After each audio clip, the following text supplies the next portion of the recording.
Hey there, folks, and welcome to Staircase to Nowhere. The gospel's for every culture and every time and place. So, who is our culture? We discuss one of the leading ideologies of American middle-class mass culture, expressive individualism. In today's episode, we talk about what it is and how we share the good news of Jesus with our neighbors who hold it. If you enjoy the show, please leave us a little rating, share the show with your friends, or send us an email. You can email us at staircasepod@gmail.com. You can find us on social media, strictly at instagram.com with stnpod in the search bar. But yeah, hope you enjoy the show. We enjoyed recording it. And here we go. Hi, everybody. Welcome to Staircase to Nowhere, your friendly neighborhood ministry and culture podcast. Some have compared us to Spider-Man, and by that I mean myself. My name is David, and I am a hall director and a professor at the illustrious Taylor University in the middle of a soybean field. I'm joined by my two co-hosts. One of them lives in Atlanta, Georgia. Do you want to let's learn about this young man? Who could live in Atlanta but I, Noah, your neighborhood seminarian? Is this like a Spider-Man riff? Because off the thing? Yeah, you're Doc what Ock. else you got? I'm Doc Ock from Louisville, Kentucky. No, this is Sam Carroll reporting in, signing in, excited to be here. No, you're young Osborne. You're what's his I face? don't know how to make another Spider-Man reference.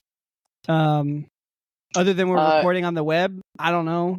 Maybe And there's something. we have such a great platform, so we have great responsibility. Oh, yeah. I don't get that joke.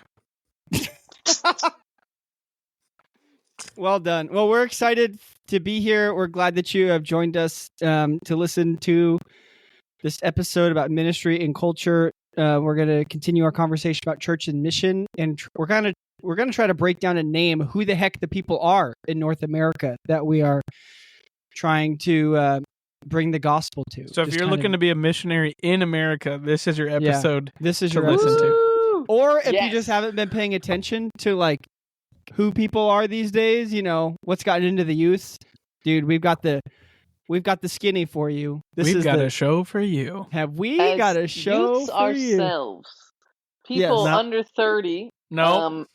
Aside from one, and people who age every day, especially tomorrow. But oh yeah. Last week we were talking about Happy contextualization, and speaking of who are our people, how do you know your culture, being cultural exegetes to understand. So we take that very seriously here on Staircase to Nowhere, to understand our culture. So me and Rebecca have been watching Love is Blind, just to try to get inside the heads of fellow 20s, 30-year-olds in this country. And That's some dedicated research right there, my friend. Yeah, it was just for this episode, right? It was not at all, but I am hooked. It is so sad, you guys. This show, because here's what's happening. Okay, me and Rebecca are watching this show, and we're just, mainly me, yelling at these people because of the choices that they're making. And basically, like, the woman will come to the man, and they're like engaged now. Okay, so they had this whole Love is Blind. They were in the pods. Yeah, They they've would been in talk the to pods. each other. Let's pretend I've never watched an Oh, David has episode. never watched this show. Let's just pretend. Okay, Love is Blind. You gotta back way they up for me, started brother. up. They have 15 men, 15 women. They start this show like speed dating, but you're each in a room where you can't see the other person. You're in this very nice padded room, this very unreal environment where you don't have a cell phone, you don't have any work or responsibilities. You get to You mean live. prison? Oh my gosh! They It's put them love in jail, prison. David. You get to hang out with all the boys or all the girls, Sounds and like then jail. You're not selling the show for me. Yeah. But unlike prison, no, actually, it is just like prison. You know that room where like they like talk on the phone to each other the through the visits? glass? Yeah. Yes. That's the dates they go on. Do you think they actually thought of this show because of the incarceration that someone went through? That had to oh be my the gosh. inspiration, right? Come on. Wow. Okay. So, but you can't see the other person. So all you have to do is talk to them. And Rebecca and I were like, oh, well, that's kind of what we did at first. Like, we talked on the phone for months before we even went on a date. And like, when you talk on the phone, there's no physical, so you can't get confused. No But, nonverbal like, cues. yeah, well, no, like once you introduce kissing into a relationship, you could get confused and think you really like them more than you do because it feels nice, you know. But like they, they just have to talk to each other and like share values and like talk. And a lot of the women are really enjoying it because they're not getting objectified, and a lot of the Ooh. men are really Hate it. struggling with it because they're not used to sharing their feelings. That's funny. But the way that they get out of these pods is they have to propose to this person that they've never seen. And How that's long where are- this show goes off the rails. How long are they in these pods? 10 days. A lot You can happen in 10 basically- days, David. Huh? I work in a Christian college. We try not to let people get engaged engaged after 10 after days. It's like you talk on the phone for They make 10 fun of Christian days. colleges, and Netflix is doing this. Okay, I have no grace for people making fun of Ring by Spring now. At least that's 4 years. It's basically, I just did the math. If you do 12-hour days times 10 days, it's 120. If you average out, let's say 4 hours per date, so that's 30 dates. So it's like you're going on 30 dates, and if you really like somebody, that's like a Ring by Spring equivalent. So it's Okay. like the same It's thing. not. Here's why it's not. It's not because you don't see them in any other environments. Like, so much of dating is like getting to see them in environments, getting to see How how they they treat a interact waiter. with people, how they treat a waiter, who are their friends, what is their family like, how do they manage their work, like even the fact they don't have phones. Like, you saw once they got their phones back, some of them didn't even talk to each other and were just on their phones all the time. Like, that was crazy. So what was the where are we going with this story? Sorry. I feel like I got us off rails. I want to know where we're going. So Yeah, it's funny basically- because we started, before we recorded, I was like, I'm not a fan of Love is Blind at all. And now, Noah, I feel like you're not a fan of it either for some reason. Oh no, that's interesting, isn't it? I really like watching it, but I don't like any of the choices any of the people are Oh, making. no. Is it like watching a car wreck, basically? Yeah, We the feel show's that way. literally watching a car burn, and you're like, wow, this is so bad. And these people are destroying their lives. We How feel many- that how way. many- Look away. Yeah. How many people have stayed married or gotten married and stayed together? Or like stayed together from that show? Oh, No the spoilers. rates are very small, I'm sure. But here's the thing. Is it better or worse than The Bachelor? The Bachelor is a very bad record also. I know, yeah. But they get engaged after 10 days, then they go on a vacation together for a week, which they're unmarried, engaged people that have never seen each other. So then they go on vacation, and then they go live with each other for 3 weeks, and then in 4 weeks they get married. And at the altar, they have to decide, am I getting married or not? And so it's literally just made for TV. It's all this heightened scenarios and like false deadlines that are not real or necessary. And they just like, anyway, I'm bringing this up because I'm Yeah, watching bring us home. these people make the most stupid decisions, and I'm yelling at them the whole time. Like, a woman will come to the man and say, I didn't feel loved by you today because of such and such and such. And I'm like, oh, she's doing the right thing. She is confronting a situation that upsetted her. She's communicating clearly what's going on. And then I filled in for the man. I was like, you need to listen and now say, I'm sorry. And instead he said, well, I didn't feel loved by you today.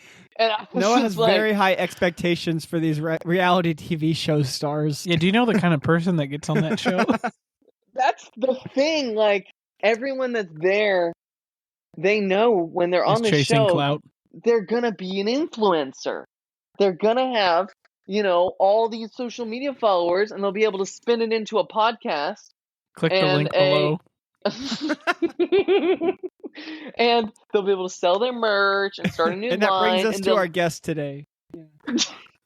they'll never have to work again because they can just get into this influencer thing. But what reality TV does do is it's a great place to study our culture, because it's these heightened scenarios that obviously, are ridiculous and extreme, and not everyone is like this. But some simple things such as what people were looking for in a spouse. Like when you think about a spouse, I think about forever partnership. We have to have the shared values. Like we have to believe the same things, want the same things, be going the same direction. These people are making a decision to get married basically on, I think this will be fun. Yeah. Abs and vibes. Yeah. Gym tan laundry. But even when they couldn't see the people and they couldn't see any abs, they were just this will be fun. And they're like, you make me happy. And I'm like, of course they make you happy, because they're saying nice things to you in this comfortable room where none of you have any work or responsibilities or other things to do. Life is easy right now. So if you had to redo the show, would you make them like, all right, you have to get to know this person, you can't see them, but at the same time, you have to file papers or do taxes or something while you're getting to know them? Here's how you can make the show so much more realistic. Here's how you can make the show more realistic, and that's not what this podcast is about. But it could be. 1 second to fix that show. You actually get realistic body types and people to be on this. Do they not have normal folks on it? They're all gorgeous. They're hot. They're all ridiculous. All of them, the women are talking about getting Botox, and they're 26 years old. And I'm like, what are you thinking? And one of the men said he gets fillers in his lips. And he looked like such an average dude. I'm like, why are you getting lip fillers? What is happening with these people? Can you imagine what he would look like without the lip fillers? I'm sorry. But, okay, so get average people so that they could really say love is blind. Because on this show, it's it doesn't matter who you pick. They're all going to be beautiful. Second, once they go through the talking in the pods, don't get engaged. Go on a date. Yeah. I would like to see you. That's the first step. Not let's get Make them go married. canoeing together. Let's go canoeing. Let's spend time. Let's meet family. Let's meet friends. And then have a very natural progression to an engagement, maybe. Try to plan visiting both families for Christmas break. That's exactly. I'm making notes for Hulu right now. This is sounding like an enthralling show. Honestly, yeah, we should. We're showrunners now. You thought that we're podcasts? No, we're average bodies, family Christmas, doing taxes. We call it Ohio. Shopping. Yeah, we call it Midwest romance something. Not love is blind. Love is normal. He works for General Motors. She's a nurse. Oh man, they love Texas Roadhouse. I think I know this couple.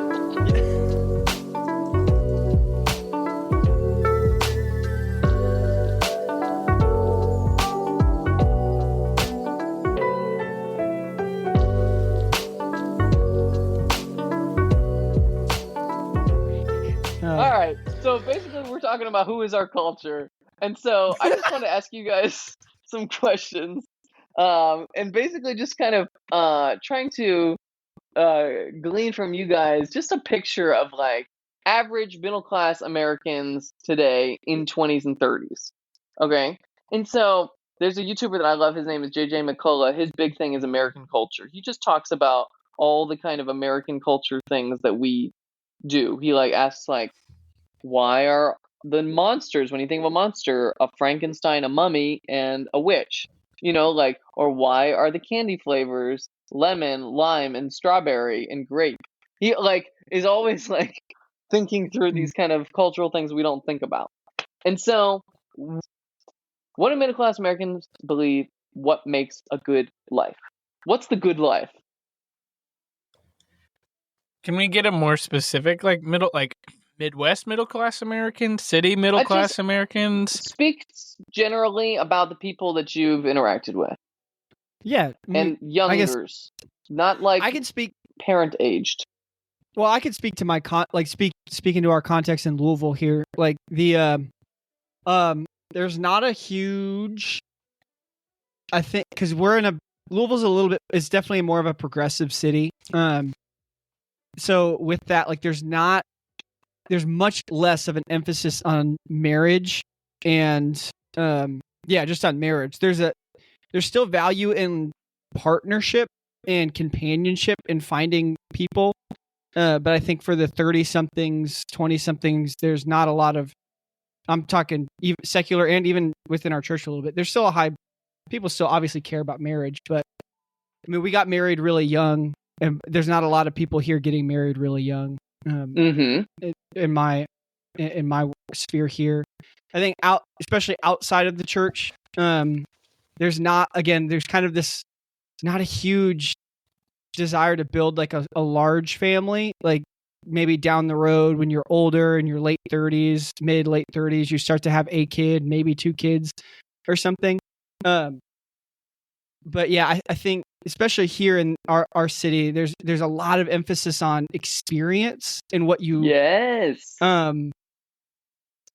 we have a ton of things. Like we have a ton of distilleries and breweries and different sporting events and museums and just those type of cultural things are really valued in this late 20s, 30s group. So I know folks who, they've been a couple for a long time, no kids, and they are really, they're season ticket holders and they go to these weekend events and they do these different things. There's just there's a lot of experience and they love to do experiential things. So those are some things that I would say in my context are maybe more specific to a more progressive city. Like, yes, I think that's a major one for like people today is they're very busy doing whatever like makes them happy. Like that's the good life. Like being very busy doing a lot of fun. Like I need a vacation. I'm getting an Airbnb this weekend. I'm doing this after work. Like they have lots of activities. Yeah. Me and Erica joke about the aesthetic of everything that we do. But just, I mean, really in life, I think that there's been this shift to like this, even when we travel, we look for the boutique hotel or we look for that like just different experience or that unique thing. And I think that's really become a part of the bloodstream of just, wanting to add that extra sauce to everything in life, whether that be where you're going out to dinner or where you're buying your coffee or what kind of car that you drive, or like there's just this, that experiential, that different, that aesthetic is just this kind of baseline that everybody's trying to groove to. So I think you have to again clarify like the mainstream millennial, I think is what we're looking at. Like and I think you all are right, like not necessarily thinking about tomorrow, right? Like not saving money. Like I think of a lot of people in my world who like just don't make the same financial choices on won't stay at a job a long time, right? Like I think of the financial implications a lot for some reason. I think I like to compare it to the previous generation, like keeping up with the Joneses, but keeping up with the Joneses is no longer nice house in the suburbs. Keeping up with the Joneses is, going to this I've been brewery. to Bora Bora. Yeah, that's true. Cause I might be jumping the gun, but keeping up with the Joneses was creating this white picket fenced home that you existed inside of, and it's freaking property. It's, the things you own, where you are, this patch of America that belongs to you. And this might be too dramatic, but in some ways it shifted to like your social media profile is that new white picket fence that you exist inside of. Wow. And how many folks do we know that work remotely or have had jobs remotely so they can travel and they can work from these different places and they can experience different things? So it really there has been this shift in there's keeping up with the Joneses in general is kind of this idea of this manicured life that is ideal, but it just isn't. It has shifted from being, oh, I own this house in the suburbs, that's the ideal, to something different. This image experience, how you can, put on for everybody around you, I guess. Exactly what I want. Just start describing. And yeah, these are broad strokes. And yeah, this isn't everybody. And yeah, this is going to be different from rural Indiana to urban Louisville. But I think that like there is a mass culture in America that is often, like shaped by mass media, by social media. And so what would you guys say middle class Americans under 30s believe about marriage and sexuality? Well, I look at, again, people in my relational world who would say they're in a committed relationship but don't like commitment. So they aren't getting married. I have a lot of friends I think I went to Taylor with who, are still in the dating phase or whatever, and it's been 10 years. So the institution of marriage is nothing special to a lot of folks. They don't want that baggage or whatever. And it's out of a response to not wanting divorce. And so it causes them to be afraid of marriage. That's a big one, I would say.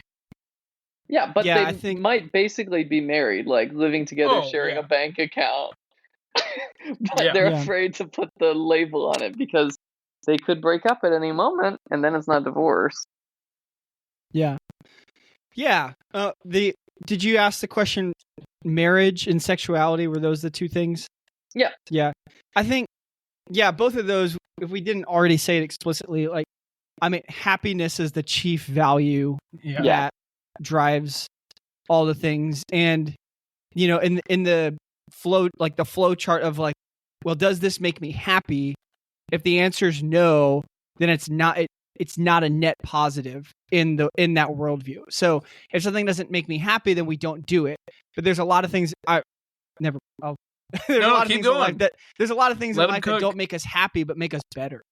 So and that's a hard, I think that can be a hard thing, but that's not what the culture values. And so happiness is that chief value. And I think honestly FOMO is just this driving. I feel like a lot of people in my world, they're in those long-term dating relationships because they're afraid that the person might not be what they want in 5 years. And both parties feel that way. They're like, well, what if in 5-10 years we're not feeling it anymore and we meet somebody better or somebody different for this new season of life? So I think there's this nagging fear that there's always going to be, I think we just have, with all of our conversations come back to social media and stuff, but there's so much that we have to even compare our partners to now in the world. There's so many new comparisons that it is really hard to, if you're living life through this ethic of happiness, it is really hard to be okay with being tied down to somebody or committed to somebody because you're constantly seeing comparisons and all these different things. But yeah, I think that happiness is the chief value, and that just fear of, naturally, there's this fear of missing out. There's this fear of something happier or something greater coming along. So you can't tie yourself to a job. You can't tie yourself to a person through the covenant of marriage. You can't tie yourself to a town. You just want to live more fluid because heck, there's always going to be better opportunities or better things or a better person or a better something. So you don't want to be too restricted, I guess. That's a large cultural thing, but I think that's how I translate some of the relationships that people talk to me about in my own life through those things. That's big. I think that people don't see sex as that there's any inherent morality or immorality around it. That it's just an act, it's just a bodily function, it's something that we need, in fact. and that the only sexual ethic these days is it two consenting adults? As Yeah. long as they both want it, then there's no problem. And that's obviously a far cry from the idea of sex is only reserved for marriage, like married relationships that are forever.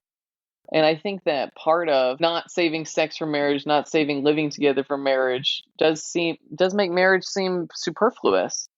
Yeah. Yeah, we had some friends actually ask me and Rebecca, what's different since you guys have been married? And I was like, Do you want to answer that question? I was like, a whole lot. We didn't live together before we were married. And they're like, Yeah. oh, I guess that really would seem different then. A whole new world. But for people who do live together, then what's the use to make it official, I guess. Like we have some friends also who are getting married. They've been living together, they just got engaged, and they set their wedding date for 1.5 years in the future. And to me that doesn't make any sense, because I, got engaged in 13 weeks and wanted to be married as soon as possible. But we also valued sex as something inside of marriage, and we weren't going to live together or even spend the night if we weren't married. And so we were definitely saving a lot of things that for others who don't have that value, then marriage seems like, yeah, I'll just do it when the venue I want is available in 1.5 years. Yeah. Because that venue is the thing that's going to make you happy. And the immediacy of moving in is going to make you happy. Yeah. Yeah, we had someone tell us that we should move in together. And I said, no, first of all, I'm at seminary, so no. They'll kick me out. And it was a friend who is in ministry, and that just blew my mind. Their advice was, well, you really should live together before you're married to make sure it works out. I was like, you know what? If that's true, because the example I get all the time is like, well, what if I hate his habits? Like, what if I hate the way he, brushes his teeth? It's like, you know what? There are things that I don't like the way Caitlin does it. So you're never going to find if you're listening to this, you're not married, you are not going to find the perfect person. Promise you that. Because you're not a perfect person. Amen. Oh. And so there's going to be something that they're going to do that annoys you. And if you're worried about figuring out halfway through the relationship that they put their shoes on weird and you don't want to date someone or marry someone who puts their shoes on weird, maybe you're the problem. All right, I got another question for you guys. What do average keep it rolling. Yeah. What do average middle-class Americans, 30 or so, believe about God and the afterlife? I'll think about it when I get there. Yes, I don't actually have to think about that right now because all my needs are met. I work a job, I get to do fun things, I have money, I have no need for God, and I'm not going to die. Yep. Yes. I concur. I agree. Yeah, it's a hard question to be like, what does everyone believe about God? Because everyone would say they believe something different. They'd say they're unique. Yeah, but there's some generals. Yeah, I think average people would say something like God may exist, may not exist. I don't know. Yeah, but they're not making any effort to find out. Yeah, and I think in the American imagination of the millennial American imagination, whatever, God has really been reduced to something that is so on the back burner of their thoughts, where maybe a little while ago, even if you didn't profess faith in God, you still recognize that this supreme being is has laws and created the world or something. You may have just more of a general respect for this idea of God, but I think just generally God has really been reduced to this small afterthought in people's imaginations. There's probably something, and he's probably good, and if you're good, he, she, they are good, And yeah, it's just it just takes up very little of our mental space and imagination when we even think about God as a culture. I think it's it's just an afterthought for all those reasons. We have the comforts, we have the security, we have no time to sit and meditate. Like, we don't have time for our brains to sit and contemplate, like, the things of God, because we're so busy all the time. So we're not even taking time to sit and be alone with ourselves or experience God in creation or things like that, just in our day to day. So yeah, I just think that God has really been talking about God has just been reduced to this small little afterthought in people's minds, I think. And I think people may still want to say things like, I know what God has for me. He's not going to pass me by. Yeah. Or like they may pray for something that they need. But it's really not the God of the Bible. It's not Jesus. It's not that God could have any say over how I live my life. Yeah. It's like, well, and this is when I need so something. just like an interesting to pull from a shift in AA. So when Alcoholics Anonymous started, it was rooted in the God of the Bible. Like, you need to, the first, the 12 steps are rooted in different Christian principles, and it starts with acknowledging you're a sinner. Yeah, you're a sinner, and you are, like, the high, like, sorry, I'm fumbling through this, but you're a sinner. You recognize your place, and you recognize that in light of this God who is loving and kind and forgiving and good. And over the years, that definition of God has broadened and broadened and broadened to today. They don't have a definition of God. They just have a definition of a higher power. Whatever that higher power is, they ask that members just figure out, name your own higher power. That higher power could be your mom. That higher power could be the God of the Bible. That higher power could be this. I mean, like, literally, they say, this higher power could be this chair over here, but just something outside of yourself that you need to recognize as that. So that, I think that's a very important shift to note. That Alcoholic Anonymous and those 12 steps have been so influential in so many people's lives over so many years, but just that definition of God has really shifted even in that organization to this broad, just something outside of yourself that you can anchor yourself to, whether that be an ancestor or some spiritual teacher or whatever. Yeah. Basically, name your own higher power. Yeah.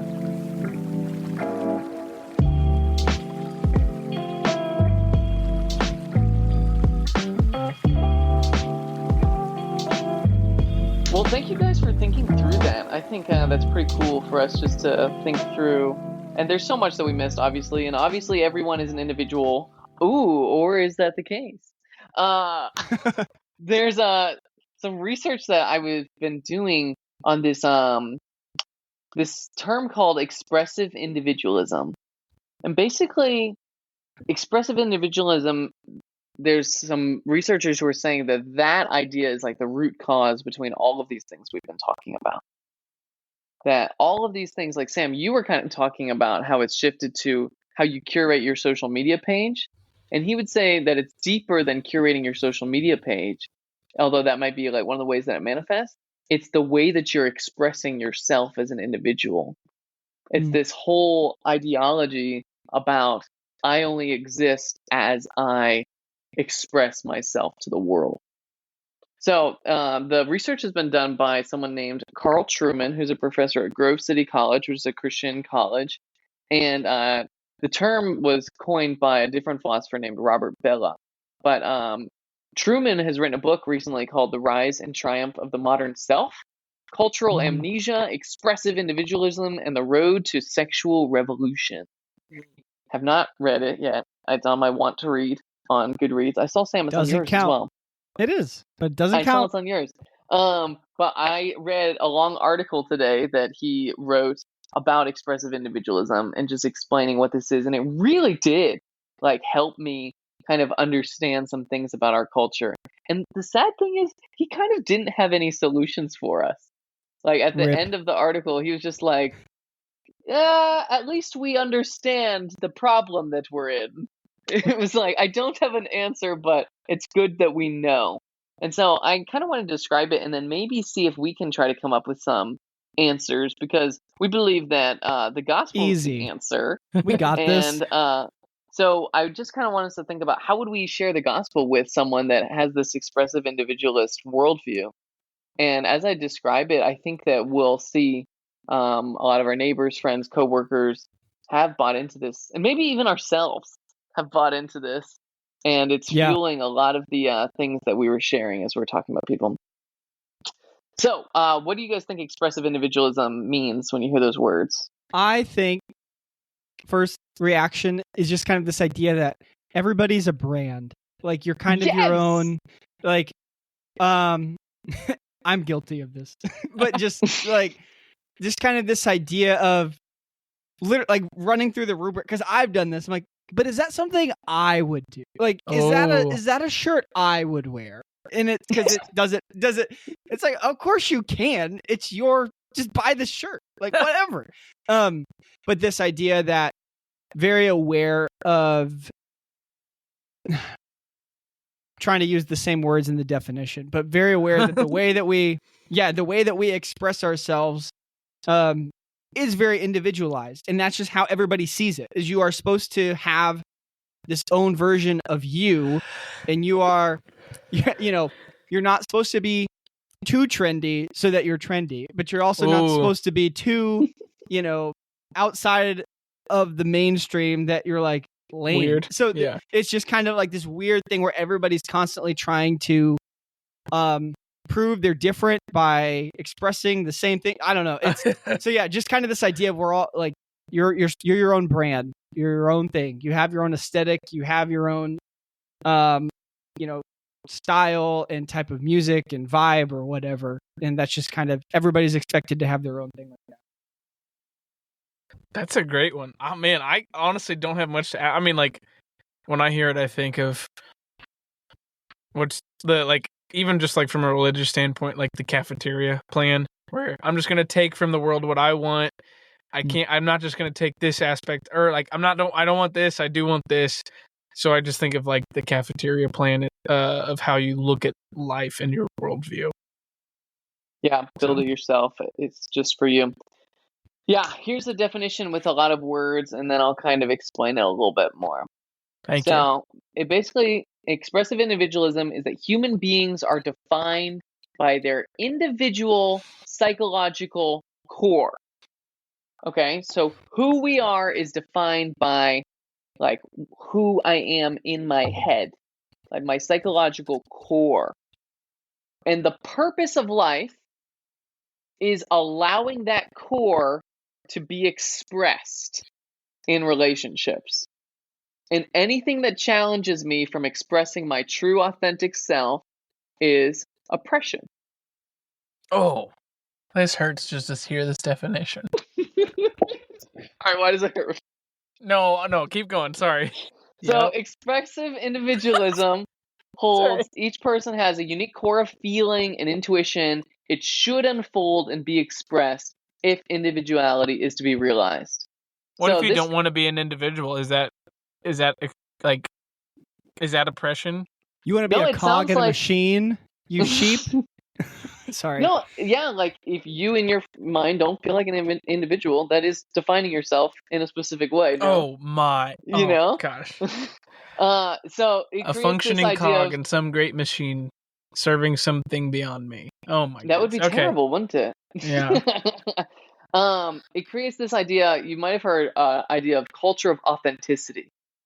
We say that we have a real culture of authenticity, and a philosopher named Charles Taylor said the culture of authenticity is one where each of us has our own way of realizing our humanity, and it's important for us to find and live out one's own, as against surrendering to conformity with a model imposed on us from the outside by society or by the previous generation or by a religious or a political authority. So it's basically, I have to live my own truth. I have to live my own way because I'm different and unique, and my way is not going to be like the people before us. It's not going to be like the last generation. It's not going to be what my pastor or church says. It's not going to be what the political parties say. I'm different. No one really Yeah. knows me but me. So this is the line that really got me. To be truly oneself requires behaving outwardly in a manner consistent with your inner feelings. Hmm. So basically, being yourself means whatever you feel inside needs to come out. That what I feel, my desires, that's the realest part of me. And if you make me mad and I want to curse you out and I choose not to curse you out, then I'm not actually expressing myself. And I need to be real. Like, I need to be real right now with you by cursing you out for what you said to me. Like, it just leads to so much like lack of self-control. There's no ability to say like, oh, I had a passing thought. It's like, I had a thought. That's me. That's the real me, and I need to let that real me come out, and people need to see it. What do you guys think? How's this settling with you? Yeah, I think, well, I would first maybe try to speak as the person who's listening, who's maybe like, yeah, what's so wrong with that? I think that's an honest question. If somebody is like, who I feel, what I feel on the inside, the truest version of myself, the feel, like the emotions that I feel, the passions that I feel, is that, in a way it sounds like you're saying that stuff isn't really you, or, culture says that's the real you, and we need to let that out. But it's not like, what's wrong with that? Like, why not let my individualism shine? I think is the question, is the question that a lot of people might ask is, what's so wrong with the fact that I want to express myself in this way and that I want to do this type of thing? And there's no way for us to answer those meta questions, but I think that's an honest and fair question, and isn't something we should like belittle. I'll say, I think it's there. So much of this is, we see this so explicitly in the LGBTQ plus movement, right? Of like, your truest self needs to come out. And I think, especially as Christians, we're not very kind or tactful if we belittle people and just tell them like you're crazy, you're this, you're that. Like, why would you think that? They're asking honest questions about like, I feel this way inside of me. Culture is telling me that the truest version of me needs to come out. I don't think a helpful posture is to like belittle people, because they're asking the question that culture's telling them to ask is, who's the truest version of you, and how do you get that to the surface? That's a larger conversation, but I think I'm just hearing you talk and resonating with maybe some people who would be like, why can't I let the true me come to the surface? So, yeah, I just wanted to say that I feel like it is a fair question for people to be asking. I also wanted to add, I intentionally quoted lyrics. So when I said the thing earlier, one of my favorite bands is a band called Fleet Foxes. They have a song called Helplessness Blues. And I was thinking about this whole conversation. Yeah. And this song came to mind. I'll read the lyrics. I was raised up believing I was somehow unique, like a snowflake, distinct amongst snowflakes, unique in each way you can see. And now after some thinking, I'd say I'd rather be a functioning cog in some great machinery serving something beyond me. But I don't know. I don't know what that will be. I'll get back to you someday soon, you will see. What's my name? What's my station? Oh, just tell me what I should do. I don't need to be kind to the armies of night that would do such injustice to you, or bow down and be grateful and say, sure, take all that you see, to the men who move only in dimly lit halls and determine my future for me. And I don't know who to believe. I'll get back to you someday soon, you believe. Listen to Fleet Foxes. They're beautiful. The harmonies are incredible. But this conversation made me think of that. Like, I look at like, going to scripture, like I look at the time in the book of Judges where it says, and everyone did what was right in their own eyes. And That's exactly it. I look at Exodus and they're like, and there came a time where Pharaoh didn't know what had happened and what had gone on. And I think there's this problem where like humans are so fickle. Like I'm speaking Yes. for myself. Like Yeah. I get so annoyed at myself. I'm so fickle. And just because what feels true to me today isn't true for eternity, right? Like, and so there's a reason we need morals and laws and rules, because we're broken and we're messed up, and what feels good today is bad tomorrow. I mean, look at fashion, right? Like skinny jeans are out, right? And we always thought that was the best look you could have. Ah! But that's where I'm just struck by that lyric of the sense of like people are told they're a snowflake of snowflakes, right? Like they're the most precious and perfect thing. And yet I think there is something to that, like doing something for the greater good. I actually had a couple of weeks ago, I had a really tough time. For some reason, I was like thinking about like the generations who came before me, and the like thinking of like, you know, my great grandpa probably died in some random European battle because he needed to go and serve something beyond him. And I think there's that like selflessness that this generation doesn't have, right? Like it is just about you and just what feels good in the moment and letting what you feel inside come out. And we ask for empathy, but not true empathy, right? Like, oh, let them speak their truth, but we don't call to true empathy that causes us to true action. And so we'll get behind something as long as it feels good. But as soon as we feel uncomfortable, or if there's tension or uncomfort, we don't know what to do with it. Yeah. Well, the answer to the questions that I was posing earlier about like why not let my true self out? Like, I mean, the Christian response to that is good news, that there's hope beyond yourself. That there's that's the good news, is that you don't have to search anymore. Like you don't have to like dig deeper in yourself. You don't have to like figure out the best version of yourself to be whole. That God loves you and that he meets you and he fills you and he will give you water so that you might never thirst again, and give you bread that you might never hunger again, and give you a new name and a new seat and a new robe and a new ring. And like that's the gospel. And that's a heart, like, so these things of listening, understanding culture, understanding the questions people are asking, the honest questions of why can't I bring the truest me out and let that thing shine? The Christian answer is, well, because there's a better thing than just more of you. And I think we could probably come up with 100 analogies, and I don't have a good one really, but I think anything that is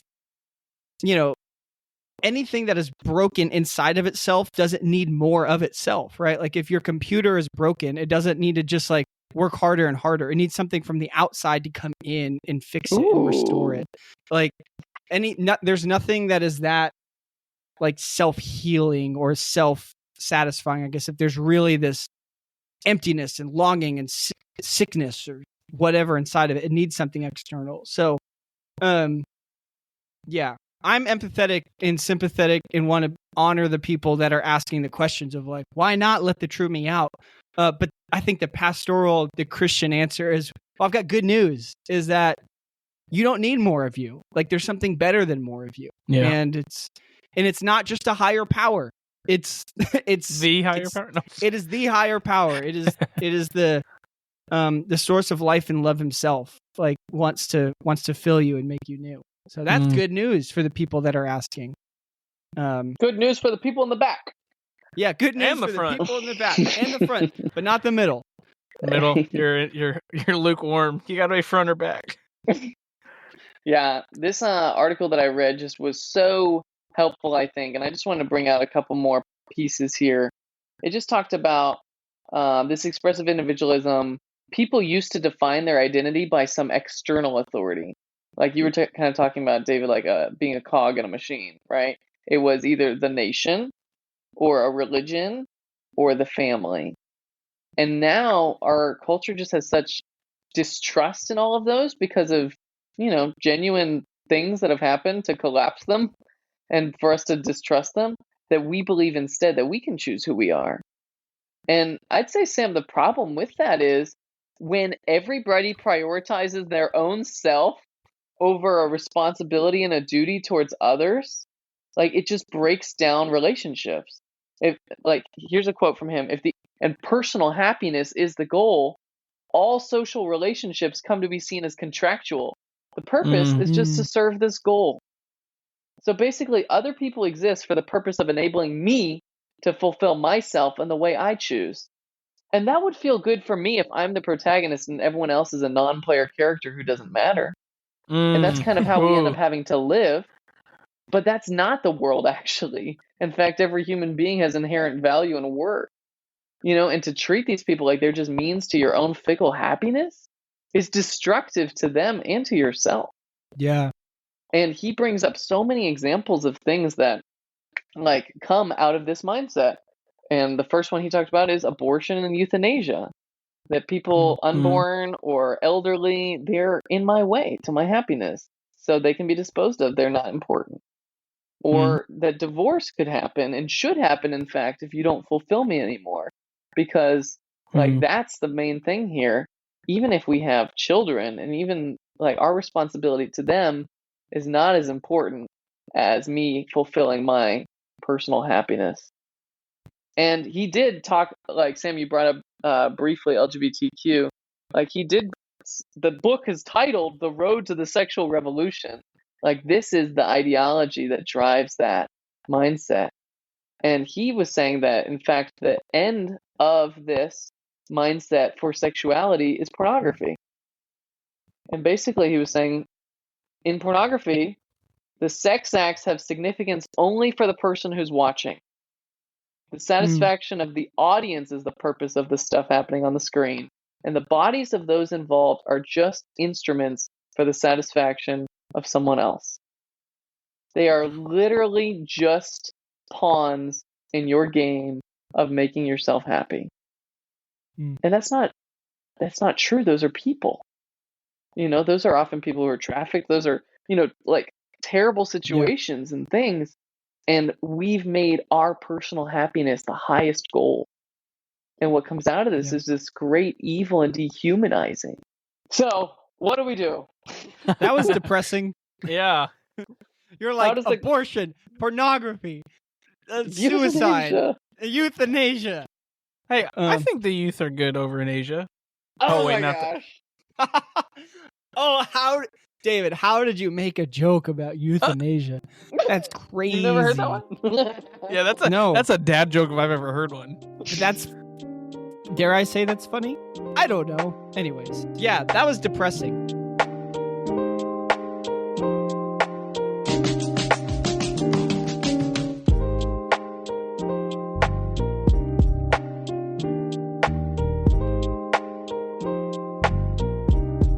Let's hear, how would you guys share the gospel with an expressive individualist? I think the important thing is, I think my tendency is to you need the community, but I think to understand, Jesus did go to each individual, right? He called people by a new name, right? He gave them new names. He went to where they were. And so to really share the stories of Jesus, seeing the individual, what I've seen has been very helpful for people. Again, most people don't reject Jesus, they reject the church. And so understanding that, hey, we got to start with them encountering the risen Christ. So helping them to see the parables, the stories, the things of where Jesus goes and honestly, it's the Jesus going after the one, right? The one the lost sheep. That's what works for this generation, is the lost sheep. So Corey Asbury did it right. Oh my gosh. Nice. He better pay me to say that. He better pay us. You hear that, Corey?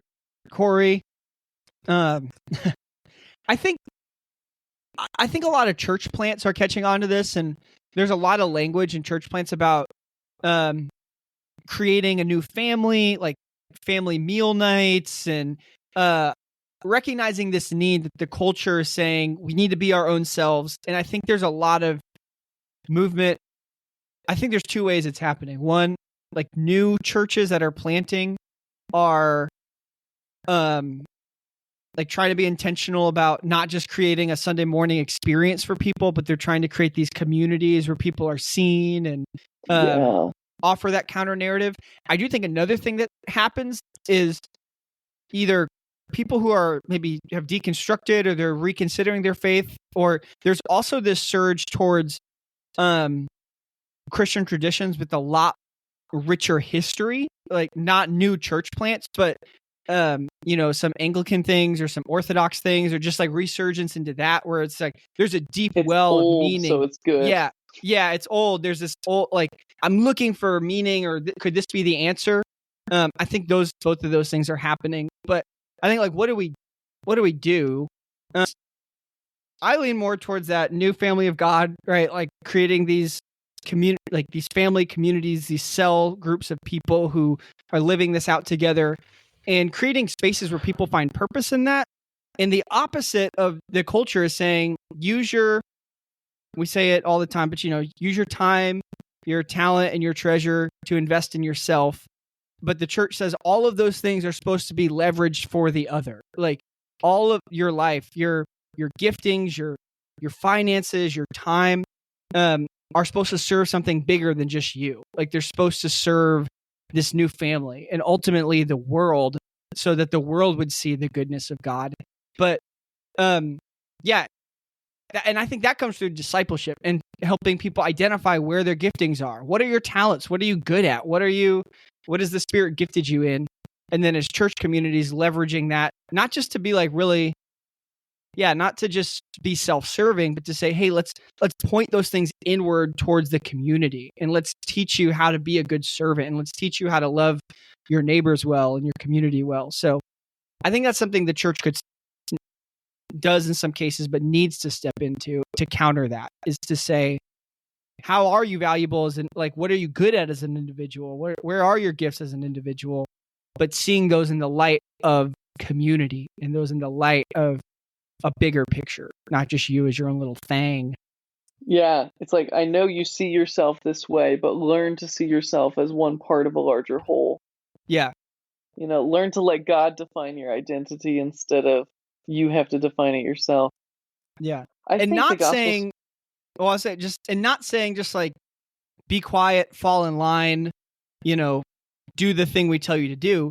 Because I don't think Paul would say that. Paul's like, he's appointed some to be this and some to be this, and he's gifted you with this, and he's gifted these people with this. And he's like, well, so there's, I think, I don't want people to hear me say just believe the doctrine of the church and shut up and volunteer and hold the door. No, it's like, okay, no, the Spirit is he's very creative, and he's gifted you in unique ways for a unique time, for a unique purpose. So the church should be helping you identify those things and mobilizing you in a community of people. Yes, it's like we need you, but you are not the most important thing in the world. But you need other us. People, other people are not just here to serve your ends. In fact, we're all here to serve God's ends. Ooh. And the chief aim of man. Glorify God, enjoy Him forever. He wants us to enjoy Him. That's a good thing. But that's not, our happiness is not the most important thing. And I think the gospel speaks a lot to that idea of like, whatever I feel inside, I have to let out. Because like, it says that your desires are not the most important part of you. Jesus says that you have bad desires, that evil comes out of your heart. But that's not the end of the story. It's not, oh no, I'm a terrible person. When you realize that you've been treating people like non-player characters, and that everyone else is just a side story in your life that you think is so important. Like, yeah, humans are selfish, and that's normal. But Jesus wants you to be transformed. And the gospel says that, yes, holiness, He will change you. That even though when you have those wrong desires still, to choose yourself first and to do what makes you happy instead of caring for the other, you can submit that to Christ and you can give that to him, and you can make the choice little by little every day to learn self-control. And in fact, here's a good one that I learned at chapel years ago. The new you is the true you. It's not your old desires that's the true you. It's who Jesus is making you into. That's actually you. And it's not that your peace and happiness is the end goal anymore. The end goal is to know Jesus and to be formed to look more like him. And once you get your mindset shifted of what's most important, it's going to affect the way that you live, the way that you do everything. My praise hands are up. Let's go. Brother, preach. Brother So, Pastor Noah.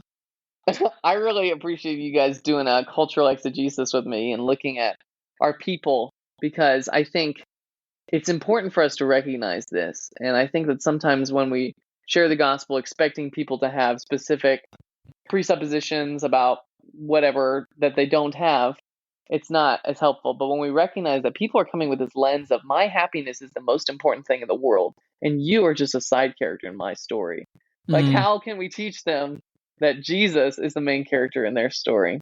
So, staircase to somewhere. What is a takeaway for you from this conversation? What scares you about expressive individualism, or what's your hope for our culture and our society? I might actually agree with the author and just say, like, well, I appreciate we've at least acknowledged the issue. So that's my staircase. Is like, well, you can't, like, okay, going back to Alcoholics Anonymous, like, you can't fix it until you have named it. So I'm glad we've named the issue. So that's not my best staircase to somewhere I've ever done, but that's mine. And it's not that scary. Like, maybe that'll come back to bite me. Like, I feel like Christians throughout history have been in much scarier cultural moments. You know, that's an understatement of a century. Much worse persecution, much worse threats than people wanting their true selves to come out. So, also, I just think as believers to just like take a chill pill. Like, it's so easy to get caught up in the culture wars or the just looking at all the just to point out all the flaws in people's thinking and be like, what is wrong? It's so bad. People like it's bad. It's always been bad. It's probably but it's nothing to be afraid of. Like, we don't need to freak out about it. This is not a new battle we're fighting. We have what we need. Like, I don't know. I'm so like over the alarmistness of it all with how this is like the church isn't going to survive, and this is like it's going to be fine. Just let's stay faithful, let's stay consistent, let's do our best to walk the walk, and also recognize how we've been influenced by this culture. And to for me, I don't want to just be a brand. I want to give that over to Jesus and say, what part of this is not good and what do you need to reshape? So I'm with David. Let's just name it. It's not as bad as it sounds. Like, it's all good. We're going to be fine. Just keep pressing on. Yeah, Jesus will build his church. I think for me, it's really helpful to identify, like, a main problem for people today is thinking that they're the center of the universe. And, like, everyone's living like a protagonist who needs to go to Bora Bora, and how do we, like, help people see that they are of infinite value and worth to God, but so is everybody else. And that they are not the most important thing, and the story is actually about Jesus, not about them. So I think, like, that can be really freeing, actually, for people who've been working so hard to maintain an outward appearance. And I think that trying to redefine your life based on your feelings every day is exhausting because your feelings are so fickle and changeable. So I think that, like, the way God's designed us is good, and sharing with them like God's design for us could be really compelling for people who are burned out on trying to express themselves. That's good. Noah, thank you so much for leading us through this. Wow, we've really dissected it. If you need to know what 30-ish people, the Gen Z, the millennials are thinking, look no further. This has been an exhaustive We an know exhaustive from exploration. Seattle to We get Indianapolis, it from sea from the to Mississippi shining Delta sea to to New a York City. bigger delta. I'm gonna turn this in for my PhD work. Amen. Ooh, But yeah, what did we miss? You were probably screaming at your car radio, like, talk about this, or of course do this, or why would you say that? Or Let us know. How could you bring that up and not talk more about it? Exactly. Let us know. Send us an email at staircasepod@gmail.com. You can connect with us on social media. By that, I mean Instagram. And you can find us And exactly where MySpace. I wish we would just do it on MySpace. Find us on Tumblr. But yeah, hope you guys have a great rest of your whatever day of the week it is. And be blessed. And we will talk to you next week. See ya. Blessed and highly favored. That's what I was gonna say.